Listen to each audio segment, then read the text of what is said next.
Hoy día tengo el honor de presentar a Viviana Flores, que nos va a hablar de su investigación documental que se llama La crisis puertas adentro, los grupos medios durante el estallido social. Viviana Flores es una muy destacada periodista chilena, hoy día es académica de la Escuela de Periodismo de la Universidad de Diego Portales, así como también investigadora del Centro de Investigación y Publicaciones de la UDP, CIP, y tiene una muy admirable trayectoria tanto en el mundo audiovisual como en la prensa escrita. Viviana, voy a decir algunos de los proyectos en los cuales haya estado directamente vinculada o liderando. Por ejemplo, ella tuvo un papel muy importante en Revista Paula, no solo como subdirectora de la revista, sino también como liderando muchas de las campañas muy reconocidas que hizo Revista Paula. También es la fundadora de la revista Viernes de la Segunda, una revista muy icónica y muy emblemática que Viviana fundó y lideró durante varios años. También era responsable de un documental clásico de TVN que se llama Chile Íntimo, donde también ahí fue empleando todos los recursos audiovisuales para entender la intimidad de los chilenos. También fue la primera productora ejecutiva de Chilevisión, en un momento en el cual no habían tantas mujeres en la televisión como hay ahora y era claramente un mundo completamente masculinizado. Y partió también en el mítico canal Rock and Pop en un programa que se llamaba Caleta de Pecadores. Este es un resumen nomás de la biografía profesional de Viviana, como les digo que es académica de la UDP, investigadora también, y es un honor, Viviana, tenerte hoy día en la cátedra Mujeres y Medios. Hola Paula, muy feliz de estar en la cátedra, un honor, de verdad. Yo soy una espectadora de la cátedra, así que muchas gracias. Bueno, vamos a partir hoy día de la siguiente manera esta charla, conferencia, conversatorio con Viviana. Primero vamos a mostrar una parte de su trabajo, que es una investigación documental muy innovadora en que ha empleado recursos distintos para lograr este producto, esta investigación audiovisual. Luego de eso vamos a tener una ronda de preguntas que le voy a hacer yo a Viviana y a la vez vamos a ir recibiendo preguntas de ustedes por el chat. Yo las voy a ir juntando, las voy a ir relacionando y se las vamos a hacer a Viviana después de esa conversación. Así que Jesús, nuestra ayudante, está lista ya para compartir pantalla y vamos sin más preámbulo a ver parte del trabajo de Viviana. Bueno, lo que estamos viendo es la página web que es crisispuertasadentro.udp.cl. Si la María Jesús puede hacer un scroll, vamos a ver que hay distintas imágenes de distintas personas, de las mujeres, hombres, familias, de las clases medias, con pequeños videos. Son todos micro documentales, entrevistas en profundidad que han sido fragmentadas de acuerdo a ciertos temas, ¿ya? Somos un territorio muy entristecido, bueno, son titulares muy, digamos, optimistas, pero parte de lo que hemos recogido. Y en esta investigación la idea es explorar, hay un menú también, en el que podemos ver en el menú que se divide esta investigación en ver qué sienten y qué piensan los grupos medios sobre la crisis social, la pandemia, y en las entrevistas están desplegados cada uno de nuestros queridos entrevistados y en ellos también se encuentra cada uno de sus fragmentos de entrevistas. Hemos seguido la contingencia, por cierto, los retiros del 10%, en fin, o sea, y la crisis de representatividad, y qué les ha pasado, en fin, con el estallido y la pandemia. Ahí están desplegados algunos de los protagonistas. Este es un proyecto que está creciendo, todavía hay más protagonistas que se van a sumar a estas entrevistas, y está enfocado, como les digo, en estas dos, en analizar las crisis, pero también en analizar qué es la clase media, por qué nos consideramos clase media, qué es la clase media en Chile y por qué yo me siento o no perteneciente a esa clase. Y en eso fue interesante ver qué ha pasado durante la pandemia, porque si ya era una pregunta que digamos, a nivel de académico, ha tenido muchos estudios y reflexiones con la pandemia, la la palabra clase media o clases medias, que después lo podremos decir porque se habla así, ha sido cada día cobrado más importancia como protagonistas y como sujetos de estudio y como grupos de estudios. En el home de esta página hay un breve teaser de 2 minutos y algo que tiene de alguna manera un espíritu del proyecto, y después veremos otras cápsulas audiovisuales. Los dejo con el trailer entonces que la Jesús va a poner. El concepto de clase media aquí es de una clase media totalmente al borde del colapso económico. Que somos ricas para el Estado y pobres para el banco. Como la primera generación que salimos del instituto a una universidad, bien endeudados. Y aún así, no hay garantías de que el profesional encuentre trabajo de bonos que hay donde nosotros no encasillamos. Y es lamentable. Porque a nosotros nos cobran por todo, lo pagamos todo. Que ya la FP es un robo, que las ISAPRE lucran con nuestra plata y con nuestro derecho a tener salud. Lo que es la inoperancia de los que están ahí, cómo le hicieron tanto daño a su gente. Somos la tasa de suicidio adolescente más grande de Sudamérica. Por ejemplo, ¿quién se hace responsable de este dolor? El mío. No. Produce y consume. Y ya la gente empezó a decir, oye, pero ya es verdad, o sea, ya paremos. Y de sentirme que había muchas más personas pensando como yo y sintiéndose con rabia, con angustia frente a las injusticias que uno vive socialmente. Y se sentían los disparos y era como una guerra, simplemente porque la gente estaba protestando. El tema del COVID también fue muy difícil para todos nosotros porque tuvimos un abandono del Estado totalmente y de las atenciones médicas. En total tuve 35 días en la clínica y la cuenta actual me salió 20.500.000. Cuando les toca a uno, recién toman noción y razón de lo que ocurre realmente con la pandemia. Como que me volví un poco paranoica igual. Donde el encierro en casa para muchas mujeres, principalmente disidencias, ha implicado violencia. Porque igual hay que pagar cuentas, hay que hacer esto. No me veo mal.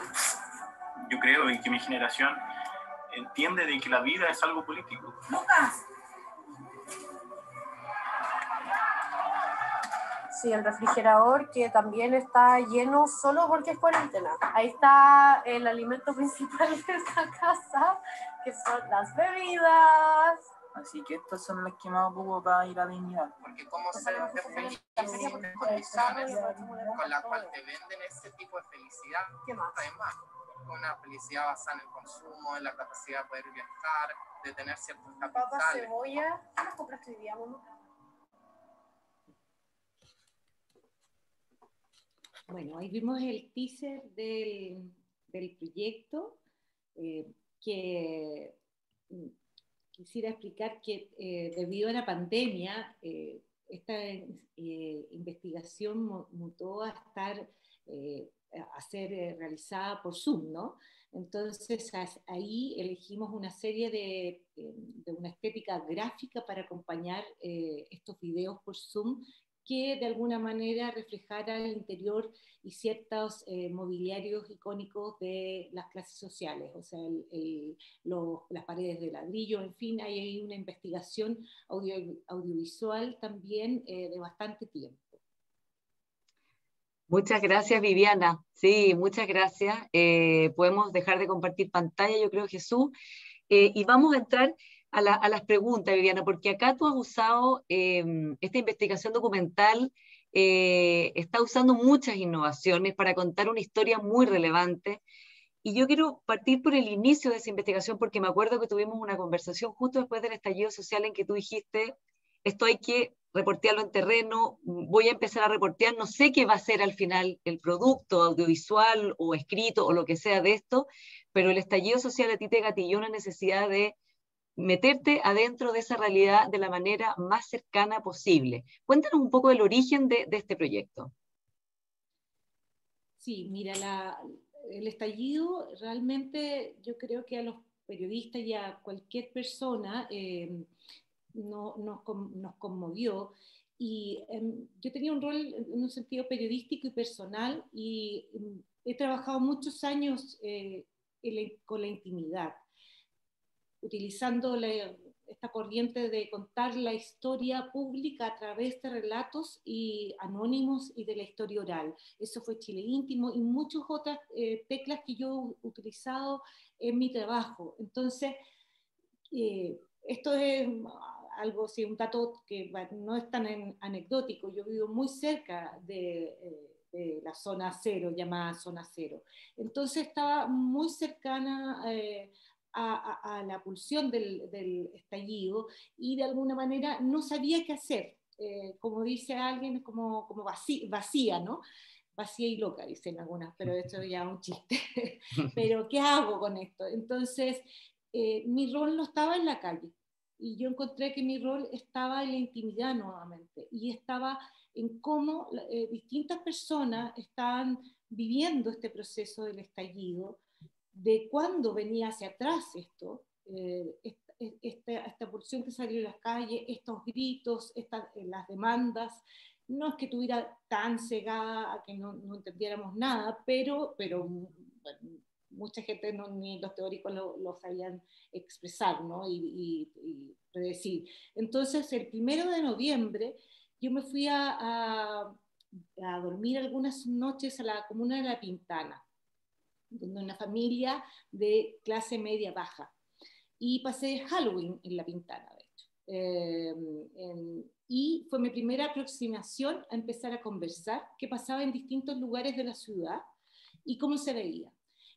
Ahí hay cosas que son mini descubrimientos para mí, como que, por ejemplo, uno tiene un centro y la zona cero es la Plaza Baquedano. Pues no, pues en distintos lugares de Santiago hay otros centros, ¿te fijas? Entonces ahí también estaban pasando en los territorios, en las comunas, distintas cosas, ¿no? Lo estaban viviendo de maneras distintas. Y había personas con historias de vida que tenían bastante opinión y ganas de contar en ese momento y ánimo de hablar de lo que estaba pasando. Había en algunas personas miedo, pero también había efectivamente lo que uno veía en las calles, una cierta épica. Y yo empecé a grabar muy, digamos, amateur casi. Yo soy directora de televisión, pero no por eso soy cámara.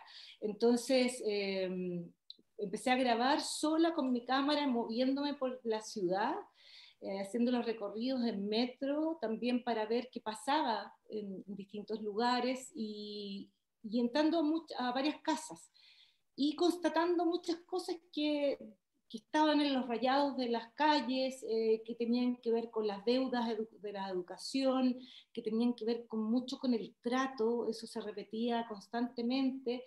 Y en esa investigación cada vez me hizo más sentido estar al interior, o sea, estar en ese lugar donde yo sé estar, articular conversaciones, lograr unos espacios de confianza que permiten un diálogo bastante honesto, a pesar de que haya una cámara de por medio.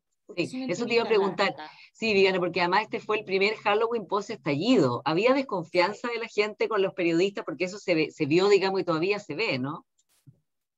Mira, quizás porque yo estaba, digamos, acompañada, no al principio, pero después sí. Después sí, más desconfianza, porque también muchas personas anónimas pasaron a ser parte de un poco de los matinales, ¿eh? Y ahí hay una gran desconfianza, ¿ya? O sea, yo te diría admiración por algunas audiencias, pero también bastante desconfianza, o sea, como un lugar de espectáculo, o sea, esto me van a llevar aquí, me van a hacer llorar, y esto no tenía nada que ver, y además sin una salida al aire pronta, ¿ya?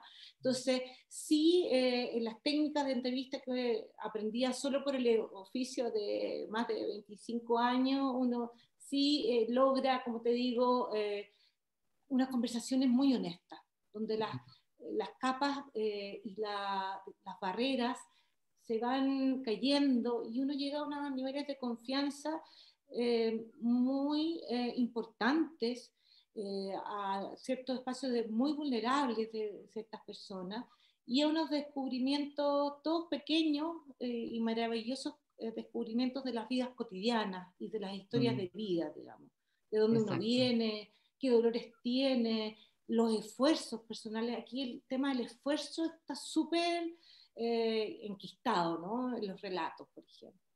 Y bueno, esto en marzo todo cambió, ¿no? Para todo el mundo. Sí, eso te iba a decir, porque tenías un plan, ya habías logrado como tener relaciones de confianza, ir entendiendo el estallido desde la clave de la clase media, más aproblemada, digamos, y de repente cae la pandemia y entonces ya no puedes volver a salir a terreno. ¿Cómo fue entonces, qué decisiones tomaste que finalmente le dieron como el cuerpo a este proyecto? Mira, me paralicé y no tuve ninguna idea muy creativa durante varias semanas, siendo súper honesta. Solo estaba muy asustada, yo creo que como todos, no sabiendo mucho ni usar las plataformas. Entonces, pero sí me ha pasado que en otros proyectos también, efectivamente, las adversidades gatillan la creatividad, ¿ya? Y no quise desistir porque era tan imposible desistir de estas conversaciones. Cuando uno hablaba de una crisis social y uno vio casi esta ciudad fantasma después, sin nadie en las calles, y bueno, esto ya yo lo había titulado digamos, inconscientemente, la crisis puertas adentro, ¿ya? Entonces ahora realmente la sociedad chilena estaba puertas adentro. Claro, entonces, literalmente. Literalmente. Entonces eso daba una oportunidad para esta vuelta al hogar, esta vuelta a la casa, mirar desde ahí también este fenómeno impactante de una pandemia. Ahora, muchos de los entrevistados se cayeron, no quisieron seguir participando, les pasaron cosas en sus vidas, cesantes, no contestaron mal los teléfonos, hubo cambios, ¿ya? Lo que no quiere decir que todas esas conversaciones fueron muy constructivas, pero cambiaron los entrevistados y ya empezamos a probar fórmulas de entrevistarlos por teléfono, por las cámaras de sus celulares o por computador, cosas no tan fáciles. Ya sabemos que hay una brecha digital en Chile importante, entonces no todo el mundo tiene acceso a esto. Yo, la sobrina de no sé quién que hace un Meet y que le graba a la tía, en fin, hay un tema de acceso, pero lo logramos, y nosotros mismos estábamos aprendiendo el formato. Las grabaciones eran espantosas, muy malas, muy feas, con malas conexiones, de todo, la mía también, en fin. Pero ahí surgió este modelo. Yo trabajaba sola prácticamente con un grupo un comité editorial y después con una asistente durante mucho tiempo, la Isabel Tagle, parte de la UDP también. Y empezamos a inventar qué contenía estos videos y creamos una atmósfera, como yo decía antes, ilustrada. Yo había ya trabajado en esa línea antes en Revista Viernes y empezamos a recorrer virtualmente muchas casas, aparte de las casas que ya habíamos visto y con los Zoom y pidiendo a las personas que nos mostraran sus hogares. Y también en muchos portales inmobiliarios donde empezamos a ver por repetición, qué eran los que más se repetía, desde las murallas, como yo decía, de ciertos objetos de decoración. Yo había aprendido varias cosas de un duende mágico que me lo había perdido, que parece que es muy, muy popular. Muchas cosas que estaban, que se repetían, ¿ok? Entonces creamos una serie de piezas ilustradas para acompañar estos videos que yo siento que le dan un formato y una estética que a mí también me importa siempre en los proyectos que he encabezado. Entonces, sí, para mí son también contenidos. Y eso de hecho te iba a preguntar, porque en el fondo tiene un carácter, esta investigación documental, un carácter audiovisual, un carácter de imágenes muy, muy original, ¿no? Porque están estas ilustraciones que marcan, digamos, literalmente las entrevistas y que van aportando la información que, claro, al no poder estar grabando en terreno, no puedes no puedes hacer, y es parte de la innovación que tiene también tu trabajo, digamos. Sí, en ese sentido, y es muy bonito pensarlo y tenemos mucho más que ilustrar, porque cada día se nos ocurren cosas nuevas y también cada entrevistado trae sus mundos nuevos, que nos hacen falta algunas cosas, pero también hay genéricos ilustrados como correspondientes al COVID, en fin, a la crisis social, creamos, la asistente y yo, cómo resumir esto y inventamos este perchero con las 3 mascarillas, en fin, fue un trabajo muy minucioso y con muy pocas personas. Y también Sí, con y alumnos. sí, y muy simbólico además, porque yo creo que van a ser como elementos que hoy día son para nosotros cotidianos, pero después van a quedar como símbolos de todo este periodo que hemos vivido. Viviana, ¿y cómo tú fuiste ya en un marco más conceptual, reporteando y viendo cómo empezó a dialogar el estallido con la pandemia? Porque fue realmente una cosa increíble. La pandemia cambió a todo el planeta, estamos todos en una etapa nueva, pero nosotros además nos había tocado un estallido social 6 meses antes, ni 6 meses antes. Entonces, son 2 crisis que en Chile hemos vivido juntas y obviamente después está el tema de el nuevo proceso constitucional. O sea, estamos viviendo, digamos, un continuo desde el 18 de octubre de cambios, que no ha parado. ¿Cómo lo empezaste a ver en el reporteo, en las conversaciones que iban dialogando estos 2 temas? Mira, yo creo que tengo dos vertientes para contarte eso, porque esto es una muestra cualitativa, entonces yo no puedo sacar tantas conclusiones, pero sí lo que veo que hay una parte de los entrevistados, y también lo dicen algunos teóricos, es que es imposible vivirse 2 crisis juntas. Un ser humano no puede vivir 2 crisis juntas. Entonces, de alguna manera, la pandemia acalló un poco la crisis social, lo que no quiere decir que también ha generado una serie de problemas sociales, ¿no? Y han quedado visibilizados y desnudos, ya no solo en unos rayados callejeros, las demandas del estallido. Aquí están encarnadas con nombres y apellidos, y también, como yo contaba, este proyecto explora profundamente no solo la crisis y la pandemia, sino también qué es ser clase media. Y eso fue, si bien es un tema, una temática de una obsesión personal, también porque yo soy parte de la clase media chilena, pero de entender, ¿no? Y fue cada vez un concepto altamente protagónico hoy día. O sea, las personas, por ejemplo, se empezaron a googlear si eran o no eran clase media. Ya eso es un acto que parece pedestre. No, o sea, soy o no soy clase media a través de porque me corresponde un bono o no. Exacto. O sea, eso, entonces, y si no me corresponde un bono, ¿qué soy? ¿Ya? Y ahí vemos algo que yo sí creo que, bueno, hay varias otras cosas que son muy lindas, pero que esta investigación en lo cualitativo comprueba muchas de lo que dicen los estudios académicos, lo que dice Manuel Baroset del COES, que ha estudiado las clases medias, lo que dice Katia Araujo y otros investigadores. O sea, aquí realmente hay una soledad de personas que realmente se sienten muy ajenas a las instituciones. El Estado es un concepto altamente muy difuso, y que se vieron solas y se han visto solas mucho antes. ¿Ya? Esto ya lo demostró y fue mucho más impactante, pero también representa una cosa, y que yo lo tengo en varios entrevistados, es que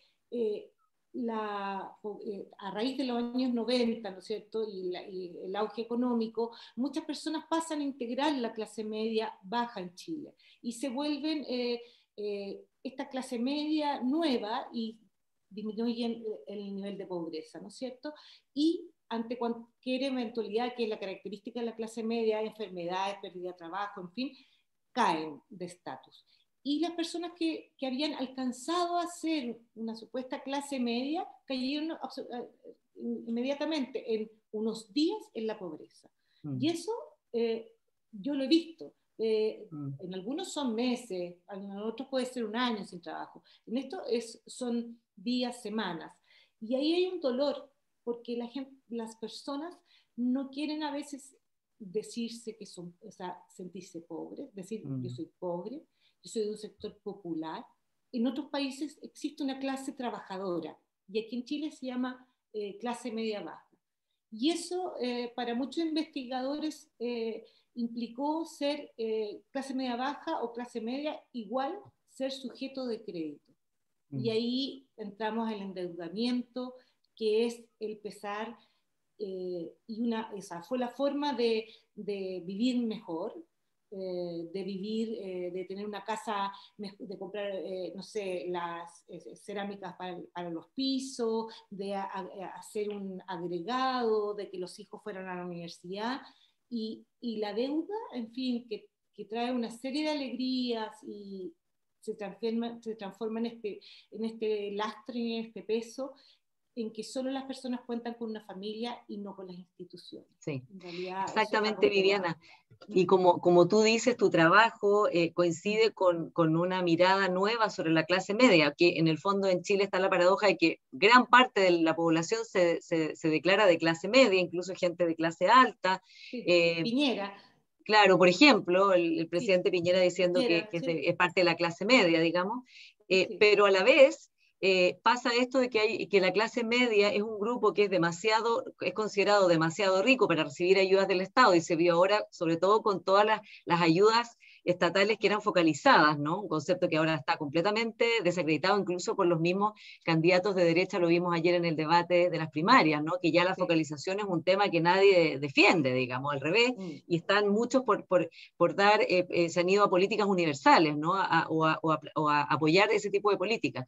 Pero digamos, la focalización que se vio al principio era, no me dan, digamos, no puedo mantenerme solo, pero soy demasiado rico, entre comillas, para el Estado para que me ayude, y también soy demasiado pobre para que las empresas me den crédito, me ayuden, o por último, si tomo créditos, ¿cómo los voy a pagar después?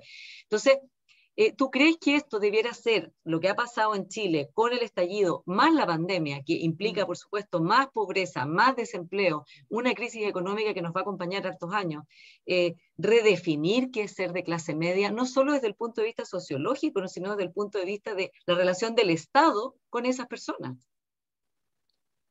Yo creo que si no hay, bueno, varias redefiniciones, ¿no? Efectivamente, varias, porque realmente yo creo, ponte tú, esto es una opinión personal, yo creo en la política, pero efectivamente el tema de los partidos políticos, uno lo ve y nosotros lo hemos preguntado, también de los medios de comunicación, yo le pregunto a las personas cómo se informan, está totalmente desacreditado, redes sociales, Instagram, o sea, muy poca televisión, en fin, no le creo a los partidos, no le creo a las instituciones, y también, entonces, no le crees a nadie, no le crees al Estado, y yo creo que en ese sentido sí hay un Estado que algunos verán como, lo sentirán como un Estado más benefactor, menos benefactor, pero aquí las personas, la sociedad chilena, que en este 70% que algunas veces se habla, 20% de pobres, 10% de ricos, es el 70%, necesita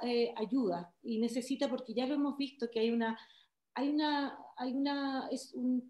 uno de los entrevistados yo decía, hay un territorio entristecido, no solo por la salud mental, sino que hay mucha frustración cuando hay una promesa, hay muchas promesas incumplidas, te fijas, de estos hijos profesionales, sobre todo, eso es un dolor espantoso, de que esa educación no te llevó a otro lado, ¿no?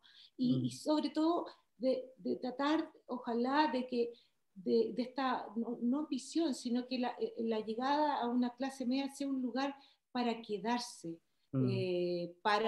para tener una vida digna. Mira, la otra vez encontré, para el 2010, en la UDP hice 200 deseos bicentenarios, personas que escribían en una pizarrita sus deseos, y me di cuenta que la palabra dignidad aparecía muchas veces. Entonces esto no es nuevo, ¿te fijas? Y yo creo que ahí quizás las clases, efectivamente, como están, muchos dicen que las clases sociales en Chile, como están estructuradas, corresponden más a técnicas de marketing que técnicas sociales. Entonces yo creo que eso efectivamente hay que analizar, porque los ingresos no son altos y hay muy pocas redes en los territorios, en los barrios, en las poblaciones. Quizás los servicios de salud, los CEFAM, nosotros hemos visto que son lugares un poco que tienen algo de encuentro, pero ya no están los partidos, no están las iglesias, no sé, hay personas, hay muchos individuos y que se unen familiarmente o por una cuadra, los dirigentes vecinales ya no hay tantos tampoco, entonces creo que hay unas redes que también hay que construir y Sí. eso también se habla, ¿no? Sí. Te quería preguntar, Viviana, desde el punto de vista de estas nuevas identidades que pueden ser más importantes que estas clases sociales divididas, digamos, como antes. ¿Ves tú también retratos acá generacionales y ves sobre todo identidades de género en tu investigación documental?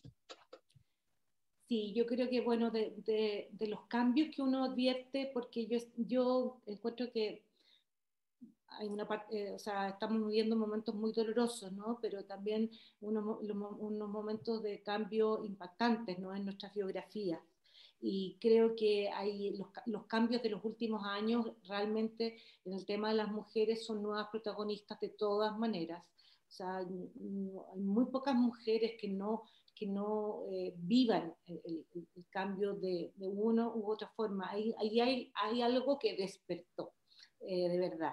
Y también generacional, o sea, en algunas partes territoriales soy de este lugar, de tal comuna, son también motivos de unión, por eso se habla de clases medias o grupos medios, identificados por algunos ejes que no son los clásicos, y también hace un tiempo atrás en un foro en EMOL que hicimos con la universidad, uno de los panelistas decía que hay que repensar las clases, que quizás hoy día tenemos que pensar, por ejemplo, categoría mujeres jefas de hogar. Eso más allá de los ingresos, si son muy altos, muy bajos, son mujeres solas, que con mucho esfuerzo, algunas pueden tener un poco más de recursos, pero viven casi a nivel de subjetividad y trayectoria de vida, son súper parecidas. Entonces, y los jóvenes también. Entonces ahí hay algo que profundizar. Sí. Y justamente el tema de género, Viviana, que es un tema que tú has trabajado toda tu vida, digamos, de manera muy destacada, en el mundo audiovisual, que es un mundo donde ha costado que entren mujeres, digamos, y que ha habido en general, sobre todo en el pasado, una mirada de la mujer bastante estereotipada. ¿Cómo has visto tú el cambio en estos últimos años en el mundo audiovisual respecto al tema de género? Hay un cambio súper grande. De verdad, no, en la sociedad yo diría, o sea, los medios audiovisuales o los canales de televisión o productoras de televisión, en los que yo no estoy hace algunos años, pero sí tengo muchos contactos por mi profesión, pero en los que estuve, yo creo que hoy día es imposible, o sea, hay una serie de prácticas cotidianas, de lenguajes de trato, que hoy día son realmente altamente denunciables, te diría, y que no pueden ser tampoco. O sea, el rol de la mujer dentro de los castings, la forma de tratar a las mujeres. Yo fui, no sé, directora de televisión en un mundo de puros hombres, donde eran de verdad bastante ninguneada, o sea, te costaba mucho y ¿tú por qué sabes hacer eso? ¿Y por qué ella va a dirigir? O sea, como un cuestionamiento, así como que tú tuvieras que demostrar que tenías las competencias. Claro, y mucho, o sea, y además si es que uno tenía más una idea nueva que quería poner, más aún. A mí me pasó con una serie que fue Chile Íntimo, que yo me inspiré en un documentalista norteamericano que se llama Errol Morris, que a mí me gusta mucho, que es bastante innovador y hace documentales con los protagonistas muy bien fotografiados, o sea, iluminados, y a mí eso me gusta en la estética de las grabaciones. Y yo quise hacer eso con Chile Íntimo y busqué varios directores de fotografía y todos me dijeron que estaba loca y que ese programa no lo iba a poder hacer y que eso era imposible, que no tenía ninguna posibilidad. Y perseveré y alguien de 25 años, que era más joven, me dijo, te creo, pero me ningunearon mucho, pero sí, de verdad, imposible, no, eso estás loca, en fin. Entonces uno mira, malas prácticas, los jefes con los subalternos, el tema de no sé, de las mujeres o de las jóvenes en los programas de televisión, fue muy, muy impactante para mí ya en esa época. Y hoy día lo miro, que yo creo que a muchas mujeres nos ha pasado a revisar, a hacer una revisión y decir, wow, esto no podía seguir. Viviana, y es interesante que en el documentalismo chileno hay muchas mujeres muy destacadas, digamos que es un área donde lideran, bueno, desde luego está Maite Alberdi, ¿no? Como que ha conquistado, digamos, unos logros increíbles, pero hay una escena de la cual, por supuesto, tú eres una parte muy importante, de mujeres muy talentosas en el documentalismo. ¿Qué hay allí, que es un lugar donde ha sido un espacio donde han podido florecer talentos, como el de Maite Alberdi, como el tuyo y como el de tantas otras, que es distinto de otros espacios en los cuales cuesta muchísimo más?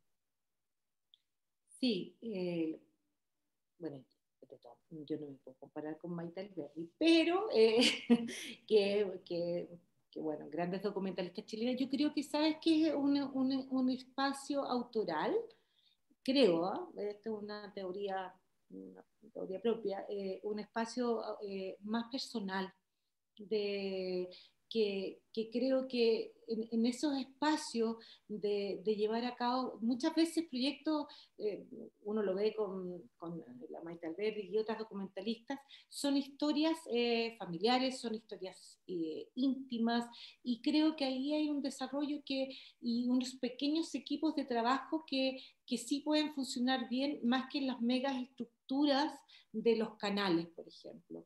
A mí me pasó que yo fundé en un momento una productora que quebré cuando quebraron todas las productoras,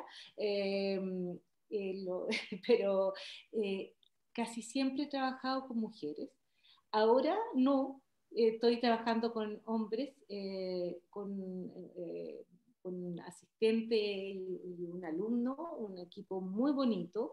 Sé trabajar con hombres y mujeres, pero en general en mi vida he trabajado con un equipo de mujeres, grandiosas mujeres, y que tenemos vínculos que se han construido históricamente y que nos une la pasión por haber hecho cosas que nos han gustado mucho, mucho. Bueno, los invito y las invito a mandar preguntas, ya han llegado algunas, y antes de empezar con las preguntas de las personas que están hoy día en esta conversatorio contigo, Viviana, hay también una teoría de que el documentalismo, como tiene un financiamiento que en general es más bajo que el de, por ejemplo, una película, una gran producción, tiene una barrera de entrada menor, porque si es un proyecto dirigido por una mujer y tiene un financiamiento alto, es más improbable que lo obtenga, o más bien tenderían a poner a un hombre. Eso por lo menos pasa mucho en el cine americano y también en el europeo, y por eso varias directoras mujeres lo ponen, digamos, como que aquí hay un problema de dirigir películas de un cierto presupuesto para arriba. ¿Cómo ves tú una manera de cambiar esa realidad? Porque finalmente los proyectos audiovisuales y todo tipo de proyectos, pero especialmente los audiovisuales, necesitan un presupuesto, ¿no? Necesitan un presupuesto, y por lo general un gran presupuesto, porque el mundo audiovisual es un mundo caro, ¿no? Y, por ejemplo, cuando yo te contaba la serie Chile Íntimo, esa vez fue muy impactante también, porque yo tuve un fondo muy millonario para aquella época, ¿no? 200 millones, ¿ya? Eso es un proyecto que hoy día no sé si ya se financian así, pero y fue bastante juzgado. Ahora, una amiga mía que trabaja en el mundo de los derechos humanos y que también está ligada con el cine, me contaba que documentalistas suizas también les decían que las barreras de entrada en el mundo de las grandes ligas documentales del cine sigue siendo un problema, incluso hoy. Entonces, eso es un problema que todavía en la industria está instalado. Yo creo que estos cambios están empezando. Ahora, Paula, quería ver, va a haber una ronda de preguntas. Solo quiero hacer una mini pregunta técnica. Es que si al final de la cátedra o ahora, yo les quería mostrar la historia de Juli, de una... Ay, veámosla al tiro. Ya, veámoslas al tiro y después tenemos la ronda de preguntas que ya me han llegado. Dale, ya, Jesús. Tenemos 3 minutos sí. Y la María Jesús tiene la historia de Juli, y espero que, excelente, que les guste.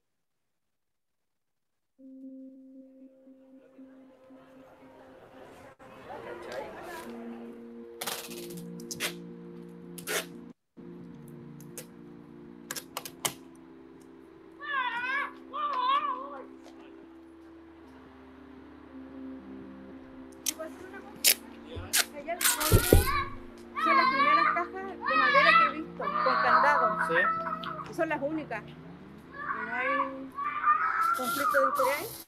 ¿De juntar? No, mi niño, no. Estoy Supervisando. Sí, pues sí. Está bien. Mira, elegí candidatos que tuvieran como primera opción el recurso del agua. Porque siento yo, a mi parecer, que si no tenemos agua, ¿qué podemos hacer? Entonces después vi todo lo que sea público, la educación, la salud y sobre todo las pensiones, que todo vuelva a ser del Estado. Quiero volver a un país de calidad, de dejarse de trabajar tanto, de obtener cosas materiales. ¿Y el fin de semana para qué? A llegar a tomar cerveza, un asadito, porque es la forma que tienen de desestresarse. Yo fui en particular. Ahora último, hace como 3 años, vendo dulce en un colegio. Pero como tú ya sabes, en este momento no hay pega. Así que llevamos 2 años sin pega. Pero te puedo decir que gracias a Dios no nos faltaba. Dime si te estoy dando la neta. Lo dejamos hasta acá. Mis 3 hijos son grandes. La menor tiene 21 años. Estudia y trabaja. Pero mi hija mayor era activista, tiraba al comunismo, le decíamos la Clarimaris, pero cambió. Con el poder adquisitivo cambió. Yo le dije, hija, ¿vas a ir a votar mañana? No, mamá me dijo, sí, es lo mismo de siempre. ¿Me desolucionas, hija? Le dije yo. ¿Cómo puedes cambiar? Puede uno cambiar de ropa, pero cambiar tus ideales. Uy, en mi vida he pasado por todos los procesos. Hasta era jugadora de baby fútbol. Este lo regaló una sobrina que tiene plata, que también empezó de abajo. Igual escucho música, veo películas en YouTube, tengo Netflix, gracias a Dios. Bueno, esas cosas como que son esenciales para ver películas y leer. O sea, yo hace rato que me estoy interesando en la política. De hecho, cuando empezaron los cabildos, participé también. Me gusta. Ahí veo ¿cuánto que se llama? Mi mascarilla de mapuche. Quiero decir estas cosas, tengo muchas cosas en mi cabeza. Y de ahí que me informo. Todo lo anoto, todo lo escribo. Cuando algo no sé, busco la respuesta. Y para ver qué es lo que aprendí de lo que escuché, qué conclusión puedo sacar. Como el TPP-11, que fue mi batalla de lucha. Cuando yo empecé a ir a los cabildos, esa fue mi lucha. Que la gente por fin se entere. Y es súper importante que no lo firmen. Yo vivo en una población, entonces la gente de la población no tiene interés. Por ejemplo, ahora, yo creo que mañana no sé quiénes van a venir a votar de mi población. Los niños se fueron por otros caminos, que es lo más fácil que hay en la población. Yo tengo opción por los libros en el baño. Nadie entra con celular. Este me encanta. Este lo tenía mi sobrino, porque como es profesor, hizo su práctica en el Sename. Entonces la forma de educar sin castigar.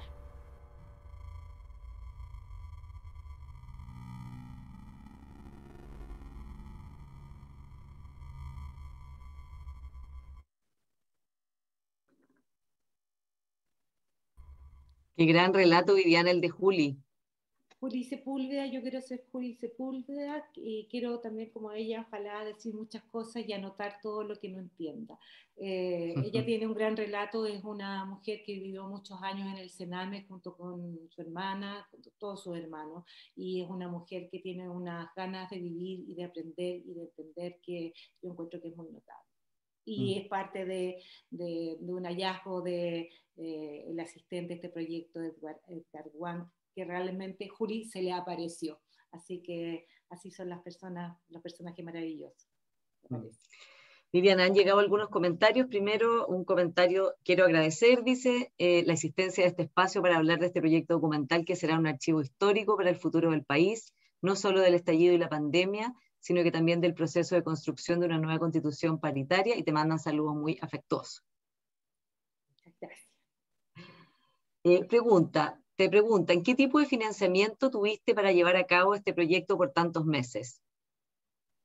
El financiamiento del proyecto es un financiamiento de la universidad, de la Facultad de Comunicación y Letras, y también de la Vicerrectoría, en el que hemos podido trabajar yo con un asistente y además con un grupo de alumnos con una práctica lectiva, con los que nos ganamos el premio de periodismo, no, fuimos finalistas, voy a ser rigurosa, en el premio de periodismo de excelencia digital del Alberto Hurtado. Entonces, hemos tenido fondos universitarios, y ahora hay un fondo que nos ganamos audiovisual para hacer un énfasis ahora en la crisis generacional, y eso partiría a fines de año. Pero, o sea, siempre faltan en esto. Sí. Otra pregunta, desde la identidad de los chilenos y chilenas y después del estallido, ¿crees que la gente siente algún orgullo de formar parte de la clase media o hay un rechazo hacia esa etiqueta? Y la otra pregunta es, ¿cuál es tu caso favorito y por qué? Yo paso por etapas los casos favoritos, pero el rechazo a la clase media, yo creo que es dual. Efectivamente, yo creo que sí hay una cosa que se está instalando más en las clases medias y medias bajas, como decía en algún momento, decir, como también que entender que no son clase media, ¿ok? Entonces, y hay, bueno, distintos analistas, uno de Manuel Canales, que dice, esto no hay clase media, es el pueblo. Y también con el estallido, también volvió el ser la clase trabajadora, somos trabajadores. Y en eso yo creo que hay una reconsideración de eso. Ahora, para muchos era un lugar muy idílico, de una casa con parrón, como te decía, con una educación pública de calidad, y a eso todo, y esa clase media a muchos les gustaría, ¿okay? Pero creo que sí va a haber otras lugares de encuentro más allá de las clases. Y mis casos favoritos, ay, mira, el de Juli es uno de los favoritos porque es uno de los últimos, pero tenemos asistentes sociales, hay una entrevista de disidencias, de disidencia sexual, que está transitando un muy buen caso. Hay una entrevista muy larga de 40 horas a un Primera Línea, que nosotros hemos ido de a poco, digamos, lanzando algunos videos, pero él tiene un arco dramático uno entiende muchas cosas con ese testimonio. Lo teníamos preparado, pero está en el home de la página para mostrarlo, porque realmente yo creo que hace check en muchas cosas para entender a los jóvenes que participaron en el estallido. El tema a debate y discusión, pero también con crecer una población con mucho deber ser, con muchas violencias cotidianas, como dice. Y creo que ese es un caso más que un caso, es una historia de vida y una persona que nos da cuenta de una realidad social bastante cruda. Te preguntan también, ¿cuáles son los desafíos que vienen en el proyecto en relación a la nueva Constitución, teniendo en cuenta que siguen la historia de Giovanna Grandón, la tía Pikachu, desde sus inicios? Bueno, ahí tenemos un desafío porque la tía Pikachu se convirtió ya en una anónima, ¿no? En una famosa, y que cuando partimos con ella, partimos grabando, ya era la tía Pikachu, ¿no? Pero no pensábamos que iba a llegar, estaba esta fantasía, ¿no? Y ahora nuestro desafío es grabar la vida cotidiana e íntima de la tía Pikachu. No lo que está digamos, en los actos públicos. Y eso es un desafío para nosotros, lograr que, como yo decía en algún momento, se caigan esas capas de los discursos hechos, sino que ver también cómo esta mujer le cambió la vida y cómo también vive esta nueva vida desde su cotidianidad, sus hijos, su familia. O sea, ahí hay ese cambio de vida sería muy interesante poder registrarlo y seguirlo. Pero, y el proceso, yo creo, de la convención, vamos a estar súper atentos porque las personas quieren opinar, tienen mucha fe en el proceso y también muchas esperanzas. Ya sabemos que quizás algunas sobremencionadas como todo el mundo, ¿no? De que va a ser la llave mágica para muchas cosas. Viviana, y esta, digamos, la puesta en escena de esta investigación documental es un sitio web donde están estas entrevistas y tiene todo este hilo narrativo. ¿Esto se transformará en algún momento en un documental más clásico como conocemos los documentales o como fue Chile Íntimo, una serie, o este va a ser su formato definitivo? ¿Sabes que yo a veces me cuestiono con la webserie? Yo creo que va a ser un buen intento porque son 5 capítulos de 20 minutos. Creo que ahí es un experimento interesante. Ahora a mí también me ha parecido súper interesante hacer relatos fragmentados, sí. en una que también están en Instagram, que es Crisis Adentro, que también, por ejemplo, para Instagram nosotros hacemos algunas piezas que son diferentes y creo que las narrativas hoy día son diferentes. Entonces yo no sé si quiero que alguien se siente a las 11:30 de la mañana o 12 del día o 4 de la tarde a ver un canal de televisión abierta. Creo que quiero que lo prenda, lo apague, lo vea a rato, cuando quiera, y que quede como un repositorio y como un archivo para el futuro realmente. Eso a mí me da mucha alegría y creo que ojalá nos vea varias personas, pero creo que es que quiero intentar esta nueva narrativa, me la quiero jugar por esto también. Lo que no quiere decir que uno haga una cosa más larga en algún momento. Exacto, y en ese sentido, Viviana, porque claro, digamos, parte de la innovación muy importante que tiene este proyecto es justamente esta narrativa distinta, asociada a las nuevas tecnologías, pero a la vez con todo el peso de reporteo, de mirada, digamos, podríamos decir, del periodismo tradicional, no clásico, o sea, en el sentido mejor de la palabra. ¿Cómo adaptaste esto, por ejemplo, para Instagram, que es otro lenguaje, es otra velocidad de mirada? ¿Cómo fuiste adaptando esto, por ejemplo, para Instagram? Mira, seguimos una exploración porque también Instagram es una plataforma que cambia todos los días, entonces también ahora que como compite con TikTok y con todas esas cosas, hay que estar muy arriba, ¿no? Y nosotros ya ahora pasamos una etapa de la página web que la queríamos digamos, manejar mejor, viene una etapa de Instagram que a mí yo lo encuentro la más desafiante que hay. Son piezas que efectivamente por duración tienen que ser cortas. Los textos hay que escribirlos de otra manera, funcionan las historias. Además, esto es un mundo que ya sabemos, hay gente que no ve los feeds y ve solo historias, ¿ya? Entonces hay que construir relatos en distintos formatos, pero ya no en dos, y no es un traspaso, no es editar una cápsula y después ponerla acá. No, sino que nosotros estamos pensando ahora, ya, esto es para la página, esto es para un corto de 59 segundos, 1 minuto para el feed de Instagram, esto es para una historia, y otras cosas las queremos poner solo como una cuña. Estas narrativas nuevas que yo creo que hay que explorarlas, porque somos una cultura que somos visuales, ¿no es cierto? Y que yo creo que vale la pena intentarlo. Y insisto, en Instagram nosotros tenemos pocos seguidores, pero muy fieles. Están preguntando el nombre de la página de Instagram. Es Crisis Adentro. Ya, muy bien, para que la sigan. @Crisis Adentro, para que nos sigan. Están varios de los testimonios, pero están, como le digo, fragmentados y hay otra especie de relatos. Y tenemos un buen feedback también con las audiencias, que eso es muy interesante, en todo caso, en las redes sociales. Bueno, ya se nos está acabando el tiempo. Una pregunta final, Viviana. Tú empezaste esto acompañando, reporteando, metiéndote después del estallido, muy luego después del estallido, ¿no? Sí. ¿Hasta cuándo vas a acompañar a todas estas personas, a todas estas historias que son no todas desde el estallido, pero viene el estallido, viene la pandemia, pero viene el proceso constitucional? Es como un continuo. ¿Cuándo o quizás nunca vas a sentir que ya, digamos, está cerrado esta etapa? ¿O es una etapa que ya empezó y que quizás, digamos, no sé, es un nuevo ciclo completo en Chile? Mira, la verdad a mí me gustaría, y creo que, que esta idea, que era un poco loca al principio, no sé si loca, pero no tan fácil de contar, ¿no? Y de visibilizar o de imaginarse, ha tenido reconocimiento, y eso esperamos que influya en poder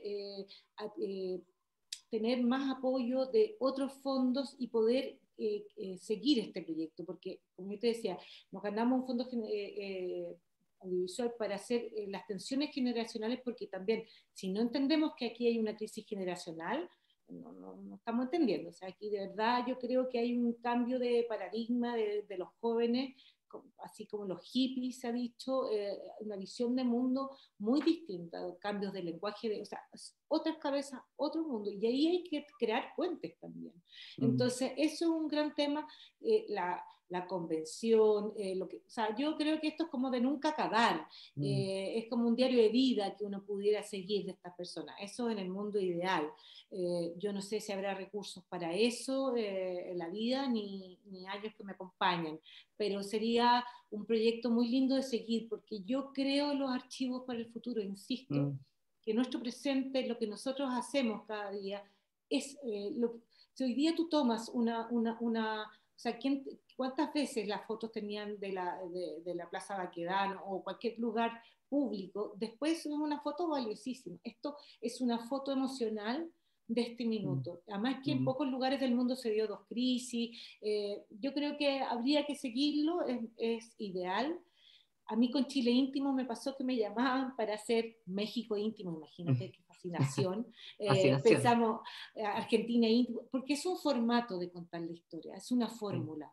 Entonces, bueno, ojalá que esta fórmula siga funcionando y que las nuevas generaciones que han creído y están trabajando conmigo, que eso me encanta, son puras, en realidad solo personas jóvenes y alumnos que les gusta trabajar en esto, y yo me nutro mucho de ellos también. Así que espero que nos acompañen. Sí, bueno, nosotras desde la Cátedra Mujeres y Medio UDP también esperamos que te acompañe, porque es un proyecto muy valioso, realmente extraordinario, que sin duda ayuda a comprender, a entender la profundidad del cambio que está operando en Chile y la necesidad de ciertos cambios muy urgentes, de una manera innovadora, distinta, usando además, o sea, digamos, no dejándose a problemar por las limitaciones pandémicas, por las limitaciones que ha impuesto en toda la vida de todos nosotros la pandemia, sino que usándolo a favor de contar historias de una manera distinta, pero no por eso menos cautivante y menos profunda. Así que todas nuestras felicitaciones, estamos muy honradas de que estés hoy día en la Cátedra Mujeres y Medio, desde acá te rendimos un homenaje, esperamos que tu proyecto siga adelante, y muchas felicitaciones, Viviana Flores, a todo el equipo que está contigo, y desde luego te están mandando muchas felicitaciones en el chat, y muchas gracias a todas y a todos que están con nosotros en nuestras actividades de la cátedra. Queden atentos a las siguientes charlas que vienen, y sobre todo, en estos momentos, cuídense mucho. Adiós. Chao, Vivi. Gracias, Paula, por esta invitación, y quiero decir que atrás tengo puros rayados de la crisis puertas adentro sobre un cuadro de un artista famoso, así que... Te están preguntando. Sí. Sí.